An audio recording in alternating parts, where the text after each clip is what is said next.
अगर आज के टाइम पे किसी को इंस्पिरेशन और मोटिवेशन लेनी है तो I will highly recommend to watch this trailer name is Srikanth. The trailer has released yesterday और यह बायोपिक है श्रीकांत बोला की और इनको निभाया है राजकुमार राव ने। मेरे हिसाब से Rajkummar Rao was the best option and the best hero to fulfil this role.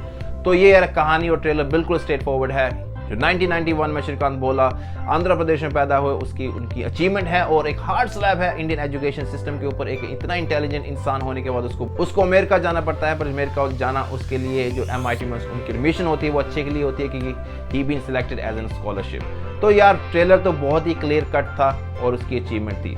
उसमें एक ट्रेलर में एक छोटा सा डायलॉग मेरे को बहुत ही गूज़बम्प देने वाला लगा। नहीं सकता, सिर्फ लड़ सकता हूँ यार वो ना मेरे को ऐसा रोंगटे खड़े हुए जब वो डायलॉग सुना कि एक पॉट के सीन थे इस ट्रेलर में, वो ऐसा लगा कि यार I need you of course, I need your help. Excuse me, please help me. Sir आप प्लीज इनको बोल दीजिए आप मेरे साथ हैं। मेरा एम्बिशन नहीं होगा पढ़ना। Someone please help me. अब इमेजिन कीजिए कि किसी की फैमिली में कोई एक सफर कर रहा है डिसेबिलिटी से, अपने एक एजुकेशन सिस्टम से उसको एक किनारा मिल जाता है कि यार नहीं यू कांट डू इट। और श्रीकांत बोला ने ये प्रूव किया है कि अगर मेरी ये डिसेबिलिटी, मैं डिसेबिलिटी नहीं लेता हूँ, इसको ऐसे लेता हूँ कि ये डिफरेंट एबिलिटी है कुछ अचीव करने की, जो तुम नॉर्मल और रेगुलर लोग एक ड्रीम देखते हो और तुम फिर भी नहीं कर पाते। तुम्हारे पास भगवान ने सब कुछ दिया, तुम्हारे हाथ पैर। आप इमेजिन करो, आप 5 मिनट के लिए आंखें बंद करके चलना स्टार्ट करो और तुम्हें देखो कितना डर लगेगा। वो इंसान ने आज वो 32 साल का है और इंसान ने इतनी अचीवमेंट, उसका टर्नओवर 2018 तक 150 करोड़ से ज़्यादा था और 2017 में उसका फॉर्ब्स जो मैगजीन थी उसमें अंडर 30 नेम आया था ऑल ओवर एशिया। ये बहुत बड़ी अचीवमेंट है। उसमें टोटल 3 इंडियन है आज तक। तो श्रीकांत 7 जुलाई 1991 में मिचिलीपट्टनम आंध्र प्रदेश में पैदा हुए, जो बचपन से ही अंधे थे, पर उन्होंने कभी भी अपने अंधेपन को एक डिसएडवांटेज नहीं लिया या एक ये नहीं माना कि मानता हूँ मेरा जिंदगी फिनिश हो गया। उसने 12th ग्रेड में 98% मार्क्स लिए।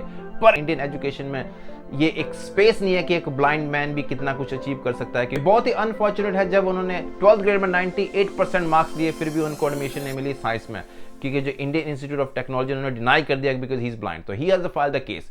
आप ट्रेलर में भी देख सकते हो उन्होंने फाइल किया था केस। पर उसके साथ साथ देखते हैं कि जब जो कुछ होता है अच्छे के लिए होता है और भगवान ने उसके लिए कुछ अच्छा रखा था। तो उसको MIT यूनी अमेरिका से स्कॉलरशिप मिलती है and then he become a first international blind student. तो यार ये उसका फर्स्ट स्टेप था जब वो उसके अपने ड्रीम को पाना चाहता था। पर श्रीकांत 2005 में एक यूथ लीडर था जो ब्लाइंड स्टूडेंट्स में। जब 2011 में बरेली में स्विनवी का एक को फाउंडर बना श्रीकांत, तो उसने उसका एक ही विजन था कि यार मैं जो डिसेबल किड हैं उनको मैं एक एजुकेशन और उनकी जो फाइनेंशियल स्टेबिलिटी है, उनके वोकेशनल कोर्सेज हैं, उनको कैसे सिखाऊं और उनको आगे कैसे बढ़ाऊं कि वो डिसेबल किड ऐसे ना ले अपनी लाइफ को कि अब सब कुछ खत्म है और अब हमारे पास कोई ऑप्शन नहीं है एक्सेप्ट भीख मांगने के अलावा और लोगों के ऊपर डिपेंड होने के अलावा। जब श्रीकांत बोला ने 2012 में बोलार्ड इंडस्ट्री का शुरुआत की तो उसको इस ट्रेलर में नहीं दिखाया गया है कि उसमें जो फंडिंग की गई थी वो रतन टाटा की तरफ से की गई थी। तो एक स्टोरी है एक ब्लाइंड मिलीनियर की। तो इस यार एक जन्म से अंधा होने के साथ साथ उसकी एक डिटर्मिनेशन जो कुछ आगे बढ़ने की और जो अपनी सोसाइटी को कुछ देने की और साथ साथ अपने इंडियन एजुकेशन के ऊपर थोड़ा सा उन्होंने अपने एजुकेशन सिस्टम के ऊपर भी थोड़ी सी आईब्रो रेज होनी चाहिए कि आज अगर कोई जन्म से या किसी भी हालात में कोई अगर डिसेबल है तो उसके लिए वही स्थान होना चाहिए जो बाकी बच्चे पढ़ के आगे कुछ बढ़ सकें।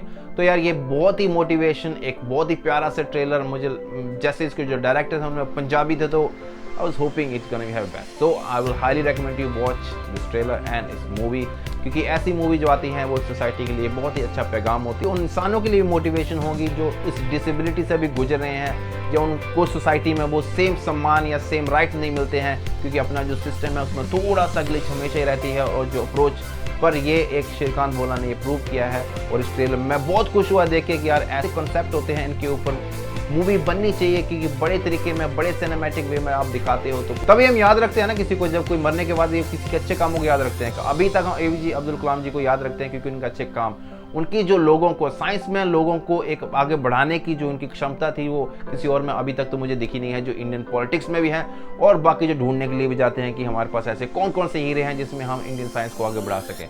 पर इसमें रतन टाटा के उन्होंने कहीं नहीं दिखाया। I'm not sure why। वही रतन टाटा थे जिन्होंने पहली फंडिंग श्रीकांत बोला के लिए की थी। तो अगर वो फंडिंग रतन टाटा से ना मिली होती तो आज हम श्रीकांत बोला का जो बोलार्ड इंडस्ट्री है वो शायद 150 करोड़ से भी ज़्यादा टर्नओवर ना होता। पर चलो ये मे और मे बी और माइट भी कोई डिफरेंट स्टोरी होता है, पर जो उसकी डेस्टिनी थी उसने पहुंचा और उसने अचीव किया। तो आई विल याद से कि यार इस मूवी को जरूर देखना। अगर आज के दिन में आप थोड़े से डीमोटिवेटेड हैं या थोड़ी सी आपको मोटिवेशन और चाहिए कुछ ग्रोथ या कुछ अचीव करने के लिए, तो इस मूवी को ट्रेलर को देख लेना। तो यार ये बहुत ही प्यारा कॉन्सेप्ट और बायोपिक है। It is a motivation for all the people who lives in world and I think this should be, जैसे बोलते हैं कि हम हमेशा ही यार मार धाड़ वो वाली मूवी देखते हैं, पर मूवी देखिए, एंजॉय कीजिए, पर ये वाली मूवी जरूर देखना। अगर आपको कहीं भी लगा कि यार मैं थोड़ा सा डिमोरलाइज हो रहा हूँ या मेरे को थोड़ी एंजाइटी हो रही है या मेरा मेंटल स्टेट जो है वो थोड़ा सा डाउन है, आप इसको देखिए, फिर आपको शायद आप खुद को कंपेयर कीजिएगा कि यार मैं कहाँ पे हूँ और वो इंसान कहाँ पे था उस टाइम पे, जब उस इंसान के साथ, उस लड़के के साथ, श्रीकांत भोला के साथ इतना वो सफ़र करता है, वो हर जगह पे देखता है कि यार मेरे लिए क्या क्या रास्ते खुले हैं।